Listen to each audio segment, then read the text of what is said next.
Bang, kau buat apa bang? Beri makan dek. Tidak Cari nasi. makan kau bang? Ya, tidak nasi dek. Bang, saya ada soalan bang. Apa? Apa itu konsep pembangunan lestari? Pembangunan lestari timbul daripada kesadaran tentang kepentingan pemeliharaan dan pemeliharaan sumber alam sekitar. Oke, pembangunan lestari ini juga adalah isu yang telah diperbincangkan secara serius dalam sidang kemuncak bumi di Rio de Janeiro pada tahun 1992 dan di Johannesburg pada tahun 2002, 26 Agustus hingga 4 September. Oke, pembangunan lestari ini juga adalah persidangan 1992 yang telah merintis wujudnya agenda 21 plan tindakan yang mengandungi satu set tentang prinsip-prinsip menyeluruh bagi membantu kerajaan dan institusi dalam melaksanakan dasar-dasar program pembangunan lestari di negara masing-masing. Seterusnya, konsep pembangunan lestari ini adalah juga untuk dilaksanakan menghindari pelupusan sumber dan memastikan kerusakan minimum ke atas alam semula jadi. Bang, macam kurang bang. Apa lagi kurang? Apa lagi istilah lain bang tentang pembangunan lestari? Oke, jangan aku tahu kah? Pembangunan lestari yang lain juga dikenali sebagai pembangunan yang mapan dan berterusan. Ianya dimulai digunakan pada tahun 1960 dengan menekankan tentang pengekalan sumber asli, kemudian dikembangkan untuk meliputi dimensi teknikal, pengurusan, ekonomi, sosial, kemanusiaan, kebudayaan, etika dan juga institusi. Penggunaan istilah ini telah meningkat selepas persidangan PBB mengenai tentang program persekitaran bangsa-bangsa bersatu UNEP pada tahun 1972 di Nairobi. Dalam konsep pembangunan lestari juga, ianya adalah memberikan penekanan kepada keseimbangan antara memenuhi keperluan manusia dengan keupayaan sistem semula jadi untuk membekalkan produk perkhidmatan tanpa degradasi. Wih, salah. Gini. Begitu duduk. Siu, mantap bang. Kejap, tanya dulu. Oh. Apa strategi untuk konsep pembangunan lestari yang mapan? Strategi, konsep, rangka. Ah, Oke, rangka pembangunan lestari. Oke, ada 3. Yang pertama, polisi alam sekitar. Pengekalan asas sumber yang pertama. Yang kedua, strategi pemeliharaan. Yang ketiga, strategi pemeliharaan. Yang keempat, pengurusan sumber. Yang kelima, peningkatan kualiti alam sekitar. Yang keenam, impak alam sekitar dikenal pasti. Yang kelima, integrasi dengan ekonomi. Dan yang terakhir, integrasi antara bangsa.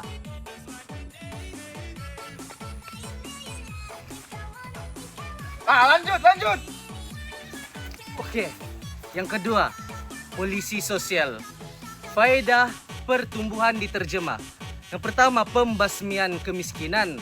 Yang kedua, peningkatan kemudahan asas. Yang ketiga, pembangunan manusia. Yang keempat, keadilan sosial. Yang kelima, keselamatan sosial. Dan yang keenam, keseimbangan gender.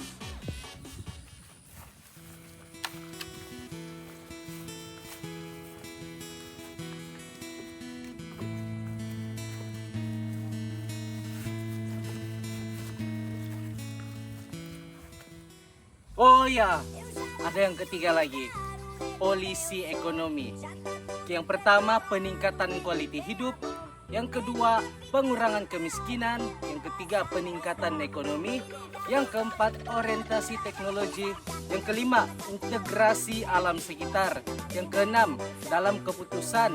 Yang kelima, menggalakkan pertumbuhan ekonomi. Dan yang terakhir, kuku kerjasama antara bangsa.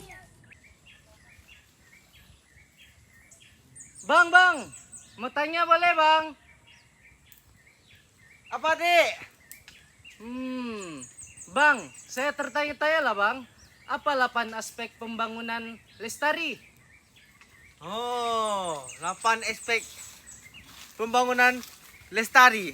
Yang pertama, menggalakkan semula pertumbuhan. Yang kedua, mengubah kualiti pertumbuhan. Dan yang ketiga, memelihara dan meninggikan asas sumber. Dan yang keempat, memastikan aras penduduk yang boleh ditampung. Dan yang kelima, mengorientasikan teknologi dan mengurus risiko. Dan yang keenam, mengintegrasikan alam sekitar dan ekonomi dalam semua keputusan. Dan yang ketujuh, memperbaharui hubungan ekonomi antara bangsa. Dan yang terakhir, memperkukuhkan kerjasama antara bangsa.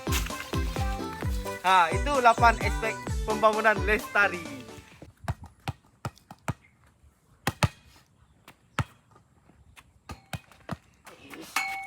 Bang, jangan marah bang. Oke, apa? Apa tuh? Nak tanya, apa itu Brunland? Brunland itu Thailand ke? Thailand negara, Brunland ni pasal sejarah Oh. ataupun Suruhanjaya. Okey, kita cakap pasal sejarah Suruhanjaya Brunland. Okey, yang pertama, Suruhanjaya Brunland ni adalah Suruhanjaya dunia mengenai alam sekitar dan pembangunan. Dalam kurungannya WCED dan dikenali dengan nama pengurusinya Gro Harlem Brundtland. So kiranya Suruhanjaya Brundtland ni dia diambil daripada nama pengurusinya sendiri, yaitu Gro Harlem Brundtland. Oke, yang kedua pula ianya diadakan oleh PBB. PBB kita tahu lah kan, Parti Bersatu Sedunia pada tahun 1983. Oke, yang ketiga adalah ditubuhkan untuk mengatasi kebimbangan tentang kerusakan persekitaran manusia dan sumber alam serta kemerosotan bagi pembangunan ekonomi dan juga sosial. Okay. Dan yang terakhir adalah yang keempat, Perhimpunan Agung PBB ini mengakui bahawa masalah persekitaran adalah global dan pihak PBB juga menentukan bahawa semua negara perlulah membuat dasar untuk pembangunan berterusan untuk kepentingan bersama.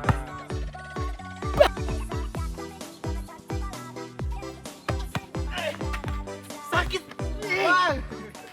Sabar bang. Ada mau tanya bang. Tadi itu sejarah Brunland. Jadi saya belum paham lagi Brunland. Apa itu Brunland? Brundtland. Ya. Jangan kau ingat Thailand sudah? Oke. Oke, Brundtland. Oke, yang pertama, Brundtland Report 1987. Oke, pembangunan lestari ini ialah pembangunan yang dapat memenuhi keperluan pada masa sekarang tanpa menjejaskan keupayaan memenuhi keperluan pada masa depan. Oke, yang kedua, dalam bahasa Inggrisnya adalah Sustainable development is development that meets the needs of the present without compromising the ability of future generations to meet their own needs.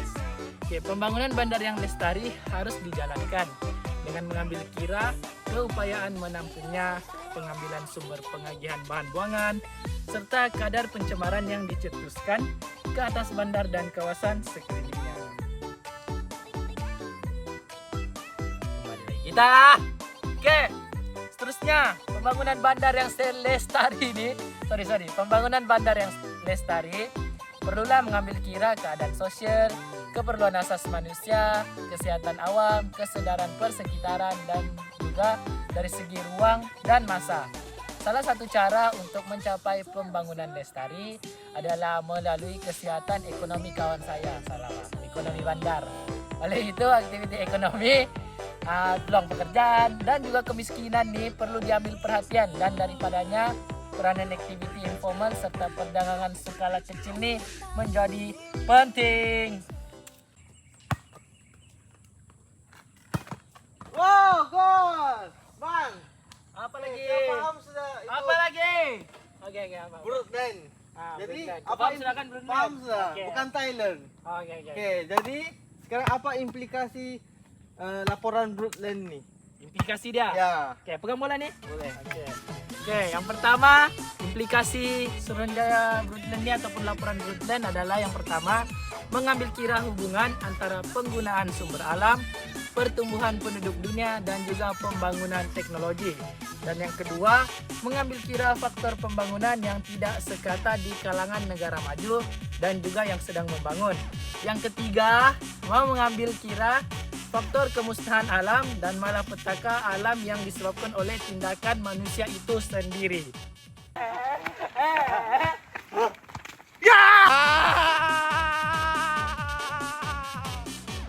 Oke, itu saja dari kami kumpulan 5.